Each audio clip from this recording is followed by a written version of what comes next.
வணக்கம் ஆண்டி. எல்லாரும் நலமாக இருக்கீங்களா? இப்போது நாம் ராமாயணத்தில் ஒரு முக்கியமான கதைக்கு சென்று விட்டோம். பல அதிசயங்கள் மேலும் பல திருப்பங்கள் உள்ள இந்த கதையில் இன்று நாம் பார்க்கப் போவது ஒரு முக்கியமான பகுதிகள்.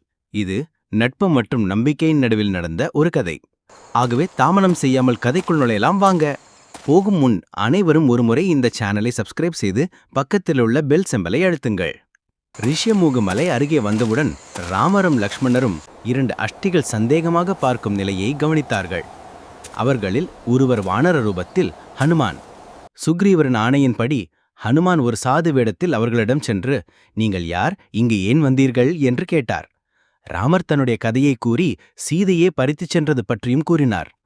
ராமரின் வார்த்தைகளை கேட்ட ஹனுமான் ஆச்சரியப்பட்டு தனது உண்மையான ரூபத்தில் வந்து அவரை சுக்ரீவரின் அருகே அழைத்துச் செல்ல ஒப்புக்கொண்டார். ஹனுமான் ராமரையும் லக்ஷ்மணனையும் தனது தோள்களில் ஏற்றிக்கொண்டு ரிஷ்யமுங்க மலைக்கு எடுத்துச் சென்றார். அங்கே சுக்ரீவர் தன் நான்வருடன் இருந்தார். ராமரை பார்த்தவுடன் சுக்ரீவர் மகிழ்ச்சியடைந்தார். அக்னியை சாட்சியாக வைத்து ராமரும் சுக்ரீவரும் இருவரும் நட்பை ஏற்படுத்தினார். அந்த நேரத்தில் சுக்ரீவர் தனது துயரங்களை ராமரிடம் பகிர்ந்தார். தன்னுடைய அண்ணன் வாலி தன்னை ஏமாற்றி அரசாட்சியை மட்டுமல்லாமல் தன் மனைவியையும் அபகரித்ததாக தெரிவித்தார். வாலியின் பலத்தை பற்றியும் ராமரிடம் கூறினார். வாலி எவ்வளவு வலிமையானவர் எனில், ஒரே நேரத்தில் 7 கடல்களில் மூழ்கி சந்தியாவந்தனம் செய்து வந்தவுடன் அவரது உடலில் ஒரு துளி நீர்வடியும் இருக்காது என்று கூறினார். சுக்ரீவரின் துயரக்கதையைக் கேட்ட ராமர், வாலியை கொன்று உனக்கு உன் அரசாட்சியை மீண்டும் வழங்குவேன் என வாக்குறுதி அளித்தார்.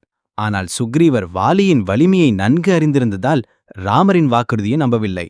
வாலி போல் ஒரு சக்திவாரனை ராமர் எப்படி எதிர்க்க முடியும் என சந்தேகப்பட்டார். அப்பொழுது ராமர் சுக்ரீவரின் நம்பிக்கைக்காக ஒரு பாணத்தால் 7 சாலமரங்களை ஒரே வேளையில் பிளந்து காட்டினார். ராமரின் சக்தியை பார்த்த சுக்ரீவன் ஆச்சரியமடைந்தார். பார்த்தீர்களா, ராமருக்கும் ஹனுமானுக்கும் எப்படி சந்திப்பு ஏற்பட்டது, சுக்ரீவருடன் நட்பு எப்படி உருவானது என்பதை. அடுத்து ராமர் தனது வாக்குறுதியை நிறைவேற்றுவாரா, வாலியை வெல்வாரா? அது என்ன நடந்தது என்பதை தெரிந்து கொள்ள அடுத்த எபிசோடில் கண்டிப்பாக பாருங்க.